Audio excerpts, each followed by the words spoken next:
Lions TV, we are sponsored by Regal Elevators and Lifts Consultants Limited, a company that is owned and operated by a Millwall fan, just like every single one of the sponsors that you can see on the screen, right? Now, if you are going to do a bit of business in 2022, then please keep it in the Millwall family by checking out all of our sponsors' website links in the description below. This is your Saturday club, Sunday club, weekend roundup. I'm filming it on a Saturday morning. It may well go out tonight. It may well go out tomorrow morning. Who knows? But we're rolling with it. We're looking back at Friday's 1-1 draw on the road against Preston North End. And we're looking ahead to Bank Holiday Monday's home game against Hull City. But as always, let's wind it back to Friday and the starting 11 that started the match at Deepdale. So, as expected, Gary Rowett went with an unchanged side for the team that won 4-1 at home against Barnsley earlier in the week. A few players started to gas out, didn't they, in the second half. I don't think we looked tired or lethargic throughout the game. It's really weird because we drew the game 1-1, okay? It was 4 points off the playoffs before the game. We moved to 3 points off the playoffs. And I did quite an extensive full-time reaction yesterday, so I'm not going to go too deep into this game, because I don't want to cover things I've already said. So what I'm going to cover is the things I haven't said, and the reflection period I've had, and the things that have happened since then. Well, I'm the only one, I think, on the group chat for the Lions TV boys that thinks we played well. And I know a lot of people I've seen online didn't think we played well, failed to take an opportunity, looked lacklustre, as Pete loves to say, going forward, looked shaky at the back. And do you know what? They all said to me, Dan, we thought it was a shit game, blah, blah, blah. And I didn't go, well, fuck you, because this is the glory of football. Sometimes people have different opinions. We don't always agree. It's half the reason this channel is where it is. It's currently running after 6 years. So, football is a lovely game which we all love to not just enjoy, but also to differentiate our opinions and have a chat about it and put both sides of the story and the coin across, as I try to do as much as possible. So maybe on reflection, I was absolutely buzzing after yesterday's game.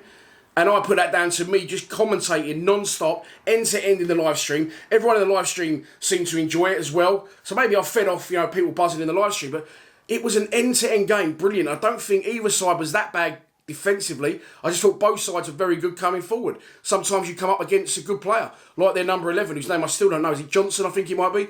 And, he tore us to shreds at points, for the first goal, and also before the first goal, just a couple of minutes before.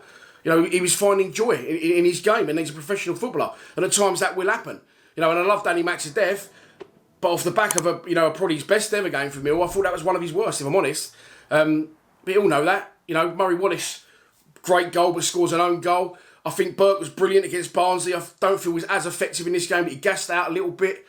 So listen, I thought it was a really good game. That's my opinion of it. I enjoyed it. I can't change my mind on that. But I do accept that a lot of you are saying it's a missed opportunity, etc. However, I don't feel it is. Because it's a very difficult place to go and win. Of course, they've won back-to-back home games previous to playing us against Blackpool and QPR. So it's going to be a difficult task for us to go out there and take all 3 points, especially with a slow start we had. That's probably the only criticism I can have is the really slow start. And Jed's shot from kick-off, I still don't know what the fuck he was doing. But anyway, look, we haven't lost ground. We've gained ground. There's still 4 games left. That's 12 points to play for. You do the math. And we're in pole position. Hull at home. All right, they're doing all right. I'll move on to them in a minute. But it's a really good opportunity to continue this late surge towards the plus. And do you know what? If they don't make it, they don't make it. Rowett's turned it around. I still can't work out how. Fair play to him. But he has. So I'll make no bones about that. My apologies to the gaffer. That foot rub's still available for Mrs. R. What was that, by the way? I don't know what that was. More of a need it in. But anyway, let's move on to tomorrow's game. Monday's game against Hull. Hull City are managed by Shota Arveladze. There you go, that's a little bit of Italian in me coming out. If you don't do that, it doesn't work as well with the effect. So yeah, he's their manager. As with Barnsley's manager, I think the other day, absolutely never heard of him in my life. Didn't even know he's their manager. Of course, we do know they have been taken over by some billionaire dude who will probably do exactly what their chairman did before, who had loads of money and fucked their club over. Of course, they went up to the Prem, didn't they? And then eventually, I think, back-to-back relegations. But they're back in the champ now. Currently sit 19th in the division. Can't go down, can't go up. So they've got a little bit of mid-table obscurity and nothing to play for. That can work either way. Sometimes the players are on the beach already, don't really give a fuck. Other way it can work is, we've got nothing to play for. Let's go out and enjoy our football. And sometimes, playing for contracts as well. You've got to go out and show the new manager and new owner what you've got. They have won 3 and lost 2 of their last 5 league games. However, the 2 defeats were against Luton and Huddersfield, who are, as we know, both flying high in the division, and they've won back-to-back games. 2 wins at their last 2. Last time out was on Friday against Steve Morrison's Cardiff, where they was 2-0 up inside like 11 minutes, I think, something like that. Cardiff did pull one back, but Hull held on for the win, so they'll be coming to South Bermondsey with a little bit more confidence than they've had in previous weeks. Fearless because they've got nothing to play for. Let's hope they don't do it. Let's move on to a prediction. So this is your pre-match prediction, and here we go. We're going to beat Hull by 3-0 tomorrow. We're going to absolutely trounce them. What do I think the gaffer will do? We're going to move on to that now, and I'm going to look at the league table and fixtures tomorrow as well. I think a 3-0 win's coming in. I've just got a feeling. I think changes need to be made again. Maybe give a few people a rest. I definitely would drop a Phobie out and bring Tom Bradshaw in. I'd definitely be interested in having Bury back on the bench. This is the thing, when we had all these injuries, we was forced to play Bury and whoever else we played. And against QPR, we was absolutely sensational that night. They'll always remember that night. It's a fucking great game, 2 great goals. But now, you know, he's got the choice. He's dropped Bury out completely. I've said this already in another video, that people go, well, he should be playing this one, should be playing that one. So sometimes choice isn't always the best option, because I think Bury should be in and around it. It's definitely decent as an impact sub. You've got Ojo sitting there on the bench. Burt was brilliant for me against Barnsley, but yesterday, not so much. He just looks like he needs more fitness, which is understandable, having just come back from a long-term injury. So I think changes will be made tomorrow. I think you've got Ryan Leonard there on the bench.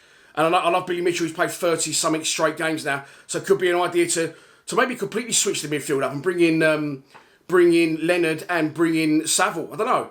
I just got a feeling we'll switch it up. Daniel Ballard took a knock, didn't he, on Saturday, and he seemed to be limping for big parts of that game. So we've definitely got options on the bench. Sean Hutchinson's there ready to come back in. So strength in depth is looking good at this part of the season. Let's move on to the league table. We currently sit 10th in the division. Coventry, of course, went above us on goals scored. We have exactly the same goal difference as them. So we now sit 10th in the division. As we know, Blackburn lost to Peterborough, Sheffield United lost at home to Reading, and Middlesbrough drew 0-0 with Bournemouth. The big upset for there and me yesterday, well, not really an upset, but Forest were flying and capable of catching Bournemouth, but they lost, didn't they, to Luton by 1-0 in the early kickoff, which I'm sure Bournemouth will be absolutely breathing a sigh of relief about. And of course, Fulham could have gone up last night and relegated Derby at the same time. They was winning 1-0 at Pride Park, but Wayne Rooney's men come back to win the game by 2-1. So listen, it is definitely all still to play for. If you're wondering who our game's left and you don't know, we've got Hull at home Monday, we've got Birmingham away next Saturday, we've got Peterborough at home, who will already be relegated by then if they're not already, I believe, although they did win yesterday as well, coming from behind. And then, of course, Bournemouth away on the last game of the season. They could already be promoted. So there are 4 remaining games. And the reason I keep saying it's on is, 1, because I feel we've come good at a good time. 2, I feel we can score goals now and create chances. And 3, everyone around us has got to play each other yet, quite extensively. So let's take a look at tomorrow's fixtures. And there you have it. Look, Middlesbrough versus Huddersfield in the early kickoff. Now, we could definitely do with Huddersfield, I think, winning that one, because I think they're uncatchable now. Coventry versus Bournemouth. Again, Bournemouth, we want to win that one. Then moving down, you've got QPR Derby. I think Derby needs to win that. QPR, I'm not so worried about at the minute. Blackburn versus Stoke is another one that I feel that Blackburn are fizzled out now, and they're gonna start to struggle.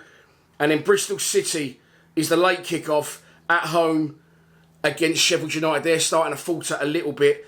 And then further down the line, I'm not too fussed about Nottingham Forest. I think they'll make the playoffs again. I think they are uncatchable. So, if Huddersfield can do us a favour tomorrow, if Bournemouth can do us a favour tomorrow, I only think that 6th place is up for grabs. I think you're going to see Huddersfield, Luton and Nottingham Forest now cemented. I feel it's between us and Middlesbrough and Blackburn for that 6th, and Sheffield United, of course, who currently occupy the 6th playoff place. But I'm excited, and I will be at the Den on Monday for a 3 p.m. kickoff.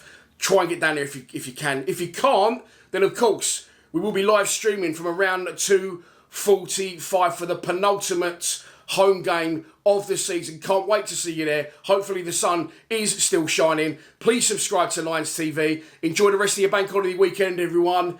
Come on, you Lions.